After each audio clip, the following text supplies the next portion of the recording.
नमस्कार, आप देख रहे हैं न्यूज वन हिंदुस्तान। इसकी खास खबरों में मैं हूं आपके साथ ज्ञान प्रकाश पांडे। ऊधम सिंह नगर जनपद की गदरपुर थाना पुलिस ने गूलर भोज क्षेत्र में 6 सितंबर को ही वन कर्मियों पर फायरिंग करने वाले एक और आरोपी को गिरफ्तार किया है।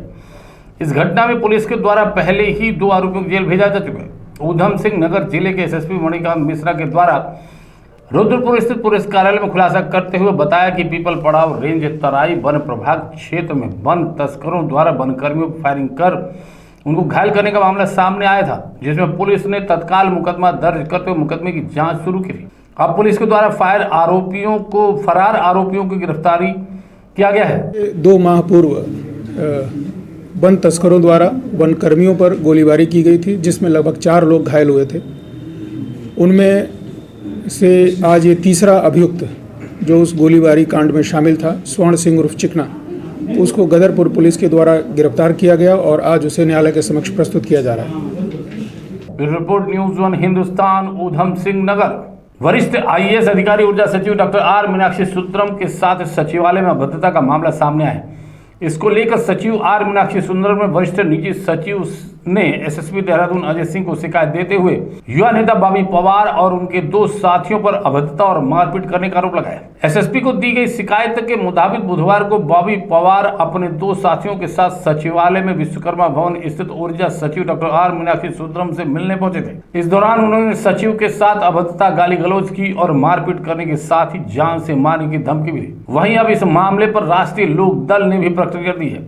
कल शाम जो घटना उत्तराखंड सचिवालय में घटित हुई, इसमें आईएएस मीनाक्षी सुंदरम जी के द्वारा बॉबी पवार जो बेरोजगार संगठन के अध्यक्ष हैं और टिहरी लोकसभा से निर्दलीय रूप से एक बहुत बड़ा जनमत प्राप्त किए हुए जननायक के रूप में उभरते हुए युवा, उनके खिलाफ आरोप लगाए गए कि उन्होंने मारपीट करी, गाली दी, जान से मारने की धमकी दी आदि इत्यादि, और जिसपे हाथों हाथ मुकदमा करते हुए अब एक प्रेशर बनाया जा रहा है गिरफ्तारी का। ये बहुत ही अशोभनीय है। राष्ट्रीय लोकदल इस कृत्य की निंदा इसलिए करता है क्योंकि वो एक सामाजिक चेहरा है और वो युवा लगातार उत्तराखंड के युवाओं के हितों के लिए प्रयासरत रहते हुए काम करते आ रहे हैं। इसमें सरकार को और माननीय मुख्यमंत्री जी को ये विचार करना चाहिए कि इस तरह की कार्रवाई जनता के बीच में सरकार के प्रति रोष ला सकती है। इसलिए एक तरफा ना हो, पूरी जांच इस मामले की जाए और जांच के उपरांत ही निर्णय लिया जाए। यदि इसमें बॉबी पवार जिस तरह के आरोप लगाए गए हैं उसमें कल्पित पाए जाते हैं तो निश्चित तौर पे कार्रवाई हो। कानून सबके लिए बराबर है, लेकिन नौकरशाहों के लिए भी एक संदेश ये है कि उन्हें सोचना चाहिए वो जनता के लिए बैठे हैं, जनता के प्रति जवाब दे हैं। और जनता अगर कोई जवाब पूछने आ रही है, जनप्रतिनिधि किसी सवाल को लेके आ रहा है, तो ऐसा क्या कारण हुआ कि वहां लड़ाई का माहौल बन गया।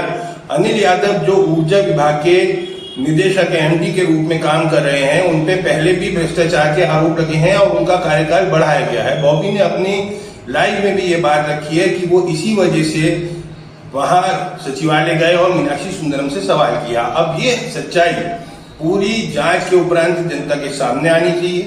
केबिन में अगर कोई सीसीटीवी लगा था मीनाक्षी जी के, तो उसकी फुटेज सार्वजनिक करनी चाहिए ताकि यह पता चल सके कि जो नौकरशाह उत्तराखंड की सेवा के लिए बैठे हैं वो वाकई सेवा कर रहे हैं या फिर जो जनप्रतिनिधि के रूप में काम कर रहे हैं, क्या वो जनप्रतिनिधि होने की आड़ में जिस तरह आरोप लगाया जा रहा है गुंडा होने का, तो क्या वो गुंडे हैं। Report news one Hindustan Dehradun.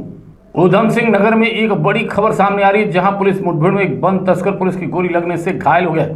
घायल वन तस्कर को रुद्रपुर के जिला अस्पताल में भर्ती कराया गया। पुलिस और वन तस्कर के बीच मुठभेड़ की घटना बुधवार रात की है, जब बेरिया में चेकिंग के दौरान पुलिस ने मोटरसाइकिल सवार संगत सिंह को रोकने का प्रयास किया तो आरोपी पुलिस पर फायर करते हुए दिनेशपुर की तरफ फरार हो गया। पुलिस ने आरोपी की घेराबंदी की तो उसने पुलिस पर फायर किया। पुलिस की जवाबी फायरिंग में बदमाश के पैर में गोली लगी। घायल बदमाश को जिला अस्पताल में इलाज के लिए भर्ती कराया गया है। एसएसपी मणिकांत मिश्रा ने बताया कि अभियुक्त 2 माह पहले हुए वन कर्मियों पर हमले के मामले में मुख्य अभियुक्त है और उस पर 46 मुकदमे दर्ज है। बैरिया अंडर बाईपास के पास पुलिस चेकिंग कर रही थी। उस समय एक बाइक सवार को रोकने का प्रयास किया गया। वो बाइक सवार रुका नहीं और उसने पुलिस पर फायर कर दिया। फायर के बाद पुलिस ने अन्य थानों में इसकी सूचना दी। कंट्रोल रूम के माध्यम से जब सारे थाने एक्टिवेट हुए और जो वहाँ पर फोर्स थी उसने इस जो व्यक्ति था उसका पीछा किया। इसके पश्चात उसने बाइक छोड़ के और मोतियापुर दिनेशपुर वाले रास्ते में ये भागने लगा। उसके बाद पुलिस ने इसका पीछा किया। इसने एक और फायर किया। जवाब में पुलिस ने भी फायर किया। इसके पैर में गोली लगी। इसे प्राथमिक उपचार के लिए गदरपुर हॉस्पिटल ले जाया गया। पूछताछ के दौरान पता चला कि इसका नाम संगत रूप संगी है।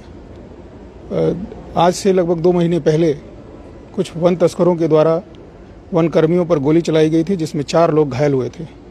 उसमें जो मुख्य अभियुक्त था संगत रूप संगी, इस पर कुल वन विभाग और आईपीसी के मुकदमे को अगर देखा जाए तो कुल 46 मुकदमे लगभग दर्ज हैं और इससे पूछताछ की जा रही है। किन किन थानों में, उत्तर प्रदेश के किन थानों में इस पर अपराध पंजीकृत है, उसकी जानकारी ली जा रही है। Bureau report news 1 Hindustan. Udham Singh Nagar Lal Kuan के चोर गलिया में बीते दिनों वैक्सीनेटर का तबादला रद्द किए जाने की मांग को लेकर ग्रामीणों का एक शिष्टमंडल कुमाऊं कमिश्नर दीपक रावत से मिला था और उन्होंने 5 नवंबर तक वैक्सीनेटर का तबादला रद्द किए जाने की मांग की थी। वहीं जब 5 नवंबर तक कोई फैसला नहीं हुआ तो सैकड़ों ग्रामीणों ने चोर गलिया में जुलूस निकालकर ग्रामीण प्रस्तावित धरना स्थल पर पहुंचे और धरना शुरू कर दिया।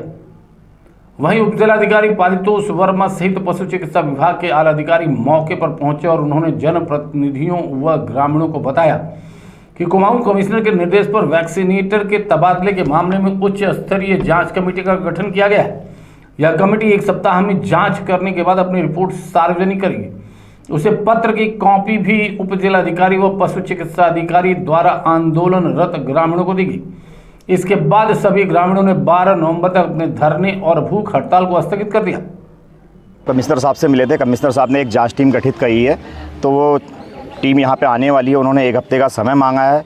उस टीम की जांच के बाद हम वो जो भी निर्णय आएगा और हमारे उसमें ग्राम प्रधान लोग और हमारे बीडीसी मेंबर, हमारी क्षेत्रीय जनता, पशुपालक लोग वहाँ पे उस जांच टीम में के सामने जांच होगी और उसके बाद उसका जो भी निर्णय आता है, अगर वो निर्णय हमारे पक्ष में या भुवन पंतों की वापसी यहाँ पे नहीं होती है तो उसके फिर हम यहाँ पे धरना प्रदर्शन फिर करेंगे। और पूरे क्षेत्र आप देखिए इतने लोग यहाँ पे आ रहे हैं, ये अच्छे कर्मचारी के लिए ही यहाँ पे आ रहे हैं। उसका कार्यशैली इतनी अच्छी थी कि उसके लिए यहाँ पे इतने लोग इकट्ठे हो रहे हैं अपना काम छोड़ के। आज 5 तारीख का जो हमारा वो था कि 5 तारीख के बाद जो हमें अगर वैक्सीनेटर के उसलिए तैनाती के लिए कोई आश्वासन नहीं मिलता है तो 6 तारीख को यहाँ पे आमरण अनशन होगा। तो इस परिप्रेक्ष्य में हमारे आज आला अधिकारी और उप जिलाधिकारी महोदय आए हुए थे। हमने एक ज्ञापन दिया था कमिश्नर साहब को, जिसमें उन्होंने एक जांच कमेटी बनाई हुई है। तो उस जांच कमेटी के बारे में एसडीएम साहब ने हमें अवगत कराया है और उसको उन्होंने 1 हफ्ते का टाइम दिया है, जिसमें कि उसमें जांच कमेटी में सारे दूध उत्पादक और चारों प्रधान, बीटीसी और अन्य क्षेत्रवासियों को भी साथ में संज्ञान में लेते हुए उस कमेटी में जो भी फैसला आएगा कि फिर उसके बाद आगे की कार्रवाई देखी जाएगी। आज हमने इससे पहले हम माननीय विधायक जी के आवास पर गए थे। उनके द्वारा हमारी मांग नहीं मानी गई और अगर उनके बाद मांग नहीं मानी गई तो उसका हम कमिश्नर महोदय पे मिले थे। कमिश्नर साहब ने हमने कहा था कि 5 तारीख तक अगर हमारे पंजी की वापसी नहीं होती है 6 से हम आमरण अनशन करेंगे। सर ये इसलिए मांग की जा रही क्योंकि यहाँ जो पशुपालक पंथ जी हैं बहुत अच्छा कार्य करते हैं। रात के 12 बजे भी अगर हम उनको बुलाएं, कोई भी कार्य हो तो वो कार्य करने में संपन्न है। और हमें यहाँ दूसरा कह रहे कि 1 महीने बाद हम 1 महीने तक हम दूसरा जो है यहाँ पर पशु चिकित्सक भेजना चाहते हैं, तो हमें वो नहीं चाहिए, हमें पंथ जी चाहिए। और जैसा कि अब यहाँ पर अधिकारी लोग आए थे, उन्होंने कहा है कि जांच होगी, जांच के बाद अगर कोई निर्णय निकल गया तो अच्छी बात है, नहीं होगा तो हम फिर अनशन में बैठेंगे। और उसके बाद अब विधायक जी को हम ये भी कहना चाहते हैं, अगर आप ये जाँच अगर हम नहीं करें, अगर आप 2-3 दिन मान जाते हैं तो ये भी अच्छी बात है। धन्यवाद। देखिए, आज पूर्व निर्धारित कार्यक्रम के तहत हमने 5 तारीख को 5 बजे कहा था कि अगर एसडीएम उक्त आदेश को, भुवन चंद पंत के आदेश को रोकने के लिए हमारे पास पत्र नहीं आएगा तो हम 6 तारीख को आमरण अनशन और सामूहिक गिरफ्तारी करेंगे। लेकिन उच्च अधिकारियों ने अच्छी पहल की है। श्रीमान कमिश्नर महोदय ने एक उच्च स्तरीय कमेटी बनाई है, वो भी पत्र यहाँ पर एसडीएम साहब लेकर के आए थे और आला अधिकारी यहाँ पर आए थे, डायरेक्टर पशुपालन यहाँ पर आए थे। जो उनसे हमारी जो स्पष्ट बात हुई है वो बात ये हुई है कि कमिश्नर साहब के द्वारा भुवन चंद पंत के मामले में निष्पक्ष जांच के लिए एक उच्च स्तरीय कमेटी बनाई है और 1 सप्ताह के अंदर उस कमेटी को अपना रिजल्ट देने के लिए कहा गया है, निर्देश निर्गत किए गए हैं। उसी परिप्रेक्ष्य में 12 तारीख को जो है वो टाइम पीरियड पूरा हो रहा है। तो हमने आला अधिकारियों से स्पष्ट रूप से आज कहा है कि भाई उस जो जांच कमेटी है वो जांच कमेटी में हमारे यहाँ की मातृशक्ति पशुपालक, यहाँ के 4 ग्राम प्रधान, बीडीसी, इन सभी को सम्मिलित करते हुए वो जांच पूर्ण की जाए। उन्होंने उस मांग को मान लिया है। और दूसरी बात कि जल्द से जल्द ये जांच को पूर्ण किया जाए और भुवनचंद पंत को जब तक ये जांच पूर्ण नहीं होती है तब तक जो है कहीं नहीं हटाया जाएगा। उनको राजकीय पशु चिकित्सालय में यहीं पर संबद्ध किया जाएगा। ये बात भी उन्होंने मान ली है कि उन्हें कहीं नहीं भेजेंगे। तो आज जो है हमने तय किया, पूरी जनता जनार्दन ने एसडीएम साहब को मुख्यमंत्री जी के नाम ज्ञापन भी दिया है। उसमें लिखा है कि हमारे 11 सदस्यीय डेलीगेशन को, मेरे क्षेत्र के 4 ग्राम प्रधान बीडीसी 11 सदस्यीय डेलीगेशन को मुख्यमंत्री बुलाएं और पूरे प्रकरण पर जनता का पक्ष सुने और तत्काल प्रभाव से इस घटना का पटाक्षेप करें। ये भी हमने ज्ञापन दिया है।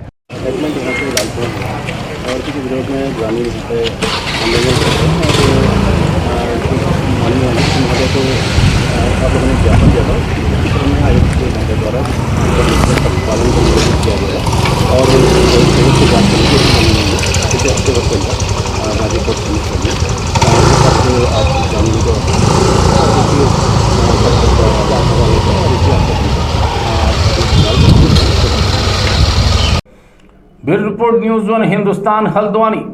रामनगर में ग्राम चोर पानी के समीप एक ई रिक्शा वाहन पलटने से उसमें सवार 6 लोग घायल हो गए, जिसमें उपचार के लिए रामनगर के सरकारी अस्पताल में भर्ती कराया गया। बताया जाता है कि घटना के बाद ई रिक्शा चालक मौके से फरार हो गया, तो वहीं इस दुर्घटना में भी ओवरलोडिंग मुख्य वजह रही है। लोगों का कहना है कि ई रिक्शा वाहन में क्षमता से अधिक यात्री बैठाए गए, तो वहीं इस दुर्घटना में घायलों के उपचार को लेकर एक बार फिर सरकारी अस्पताल के स्वास्थ्य सुविधाओं को लेकर पोल खुली। घायलों को उपचार के लिए अस्पताल लेकर पहुंची समाज सेवी मंजू नेगी ने अस्पताल के स्वास्थ्य सुविधाओं की पोल खोलते हुए कहा कि जब घायल एक मरीज का एक्सरे कराया गया तो मौजूदा स्टाफ ने कहा कि हमारे पास एक्सरे की फिल्म उपलब्ध नहीं, इसलिए आप मोबाइल से फोटो खींच लीजिए। देखिए रिपोर्ट।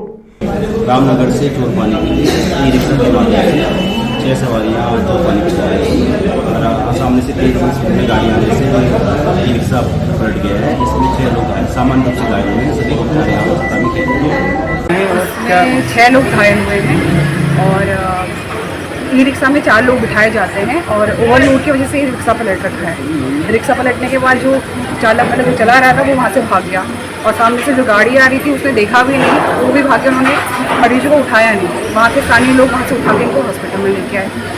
स्थानीय लोग लेके आए तो उनकी जब एक्सरे हो रहा था तो यहाँ के जो एक्सरे कर रहे हैं वो लोग बोल रहे थे कि यहाँ पे वो नहीं है, जिसमें एक्सरे की स्क्रीन आती है वो नहीं है, फिल्म नहीं है। वो कह रहे थे कि इसको आप मोबाइल में खींच लीजिए और माननीय हमारे जो विधायक जी हैं वो कहते हैं कि यहाँ की जो व्यवस्था है बहुत अच्छी है। जी आप कहाँ से कहाँ को जा रहे थे और रिक्शा कहाँ पे पलटा, कितने लोग थे? चोर पानी से दाम वहाँ पे पलटा। उसमें ई रिक्शा इधर से आ रहा था, एक मारुति वैन वाला गया तो वो बहुत स्पीड से था, तो इसने ऐसे करके एक खड्डा भी था, इसने यूं कट मारी ना, उतने में ही पलट गया। वो हमें छोड़ के, मैं तो कह रही थी भाग रहा रोको उसको, रोको, किसी ने रोका ही नहीं। अब हम तो वैसे ही बैठे रहे थे नीचे लेटा रखा। Bureau report news 1 Hindustan Ramnagar. बने रहें खबरों में, देखते रहें न्यूज़ 1 हिंदुस्तान। नमस्कार। आप देख रहे हैं न्यूज़ 1 हिंदुस्तान।